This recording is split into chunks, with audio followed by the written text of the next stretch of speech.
నమస్తే. నేను మీ కుప్ప పద్మిని. ఇన్నాళ్ళు మీ సపోర్ట్‌ని నాకందిస్తూ, మీ ప్రేమని నాకందిస్తున్న ప్రతి ఒక్కరికి కృతజ్ఞతలు. ఇప్పుడు చూడబోతున్న ఈ వీడియో కూడా ఖచ్చితంగా మీకు ఉపయోగపడుతుంది. లైక్, షేర్ అండ్ సబ్స్క్రైబ్ చేసి మీ ఇష్టాన్ని, అలాగే మీ సపోర్ట్‌ని నాకందించండి. అలాగే ఈ వీడియో పట్ల మీ అభిప్రాయాన్ని కామెంట్ సెక్షన్‌లో కామెంట్ చేసి నాకు తెలియజేయండి. నమస్తే. నమస్తే. Welcome to our channel. నేను పద్మిని. ప్రస్తుతంతో పాటు ప్రముఖ ఆధ్యాత్మికవేత్త, ఆస్ట్రోన్యూమరాలజిస్ట్, వేదిక్ వాస్తు స్పెషలిస్ట్, శ్రీ విద్య మరియు హనుమత్ ఉపాసకులు, బ్రహ్మశ్రీ డాక్టర్ శివయోగి సిస్లా జయశంకర్ గారు మనతో పాటు ఉన్నారు. మాట్లాడదాం. నమస్కారం అండి.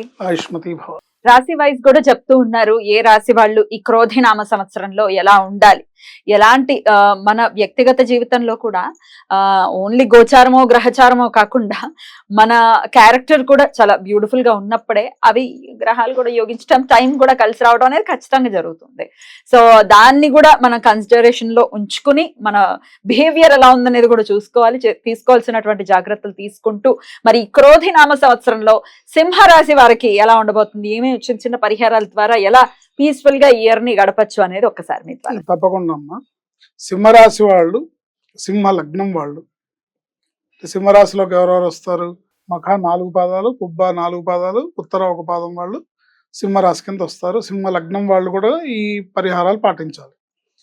తర్వాత ఇంగ్లీష్ అక్షరాల్లో ఎం అక్షరంతో పేరు మొదలయ్యే వాళ్ళు, టీ అక్షరంతో పేరు మొదలయ్యే వాళ్ళు సింహరాశి కింద. ఒకవేళ వాళ్ళకి వ్యక్తిగత జాతకం లేకపోతే మేము నామ నక్షత్రం చూసుకుంటామండి అని అంటే కనుక ఎం అక్షరంతో పేరు మొదలయ్యే వాళ్ళు కానీ, టీ అక్షరంతో పేరు మొదలయ్యే వాళ్ళు కానీ ఈ పరిహారాలు చేసుకోవచ్చు.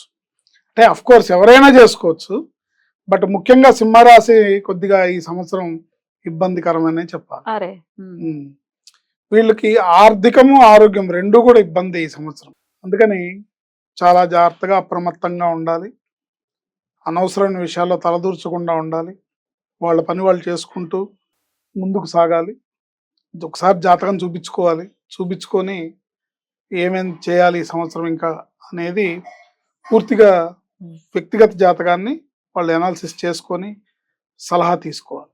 ఈ సింహరాశి విద్యార్థులు ఎవరైతే ఉంటారో వాళ్ళు కేవలం చదువు మీదే దృష్టి పెట్టి ఇతర వ్యవహారాల్లో తలదూర్చకుండా, అంటే ఇప్పుడు కాస్త ఇంటర్మీడియట్ డిగ్రీ దగ్గర నుంచి వచ్చిన స్టూడెంట్స్ ఒక చదువు కాకుండా ఇంకా వేరే వేరే పనులు కూడా చేస్తుంటారు. వాడికి సాయమనో, వీడికి ఆ సాయమనో, సంథింగ్ ఇంకా ఇతర వ్యవహారాల్లో కూడా తలదూరుస్తుంటారు. పిల్లలు ఆకతాయిగా ఉంటారు. అందుకని ముఖ్యంగా సింహరాశి పిల్లలు ఎవరైతే ఉంటారో వీళ్ళు ఇతరుల వ్యవహారాల్లో ఈ సమయంలో తలదూర్చకుండా ఉండటం మంచిది. మీ చదువు మీరు చదువుకుంటూ మీ దృష్టి, అవి మీ ఇంట్లో పనులైనా సరే, ఇతర వ్యవహారాల మీద దృష్టి మరల్చకుండా ఉండాలి. అంటే ఇంట్లో పనులు చేయొద్దని కాదు, ఇంట్లో అమ్మా నాన్న చెప్పినవి చేయాలి. బట్ మీరు వాంటెడ్గా ఈ పని నేను చేస్తాను, నేను అక్కడికి వెళ్ళి వస్తాను, నేను ఇది చేసి వస్తాను, వాంటెడ్గా చదువు మించి దృష్టి మరల్చకుండా చూసుకుంటూ ఉండాలి. ఈ విధంగా చేసుకున్నట్టయితే వాళ్ళకి ఈ సంవత్సరం బాగుంటుంది. శివాయ గురవే నమః అనే మంత్రాన్ని జపించుకుంటూ వీళ్ళు ఈ సంవత్సరం అంతా కూడా ఈశ్వరారాధన, శివాలయ సందర్శన, ఈ లగ్నం వాళ్ళు, సింహ లగ్నం వాళ్ళు, సింహ రాశి వాళ్ళు, ఎంఎన్టీ అక్షరంతో పేరు మొదలయ్యే వాళ్ళు ఈ సంవత్సరం మొత్తం కూడా ఆ పరమేశ్వరుడి కాళ్ళు గట్టిగా పట్టుకోవాలి. పట్టుకుంటేనే వీళ్ళు ఈ సంవత్సరాన్ని క్షేమంగా దాటగలుగుతారు. లేకపోతే ఇబ్బంది పడతారు. ఆరోగ్యపరంగా ఇబ్బంది ఉంటుంది, ఆర్థికంగాను ఇబ్బంది ఉంటుంది. ఆరోగ్యపరంగా ఎటువంటి జటిలమైన పరిస్థితులు ఉండే అవకాశం ఉందంటే, చిన్న దోమకాటు వల్ల డెంగ్యూ ఫీవర్ వచ్చి హాస్పిటల్లో జాయిన్ అయ్యి ఓ పెద్ద మొత్తంలో డబ్బు వదులుచుకునే పరిస్థితులు ఏర్పడుతూ ఉంటాయి. కాబట్టి జాగ్రత్తగా ఉండాలి. ఈశ్వరారాధన, సోమవారం, గురువారం శివాలయ సందర్శన, శివాలయ ప్రదక్షిణలు, ఈశ్వరుడి అభిషేకాలు, ఇంకా మీ శక్తి కొలది, మీ మనసు కొలది. పరమేశ్వరుడికి మీకు మధ్యలో నేనెవరిని చెప్పడానికి, బట్ చేయాల్సిన పనులు మీరు చేయాలి. ఉద్యోగస్తులకి వాళ్ళకి ఎలా ఉంటుంది? ఉద్యోగస్తులకి వాళ్ళకి కూడా ఇబ్బందికరమే. ఈ సంవత్సరం అంతా కూడా సింహరాశి వాళ్ళకి ఇబ్బందికరమైన కాలమే. సో ఉద్యోగస్తులు వాళ్ళు కూడా చాలా అప్రమత్తంగా ఉండాలి. అనవసరమైన వ్యవహారాల్లో తలదూర్చకూడదు. ఈ ఉద్యోగస్తులు, వ్యాపారస్తులు ఈ సంవత్సరం అంతా కూడా మీ పని మీరు చేసుకుంటూ ఏదన్నా పని ప్రారంభిస్తున్నారు, ఒక కొత్త నిర్ణయం తీసుకుంటున్నారు, ఒక కొత్త స్టెప్ వేయబోతున్నారు అన్నప్పుడు జాతక పరిశీలన చేసుకొని ముందుకు వెళ్ళండి, అది శ్రేయస్కరం. అది వివాహం అనుకోవచ్చు, వ్యాపారం, ఏదన్నా ఏదైనా. ఏదైనా సరే. ఎందుకంటే సపోజ్ ఆ ఇంటి యజమాని సింహరాశి అనుకోండి, దానివల్ల ఇల్లంతా ఇంట్లో ఉన్న జనం అందరూ ఇబ్బంది పడతారు. రైట్. అందుకని జాగ్రత్తగా ఉండాలి. ఎక్కువగా సోమవారం, గురువారం శివాలయ సందర్శన, త్రయోదశి, మాస శివరాత్రి ఈ 2 రోజుల్లో కూడా ఈశ్వర రుద్రాభిషేకం, ఉమ్. రుద్రాభిషేకం చేయించుకోవడం.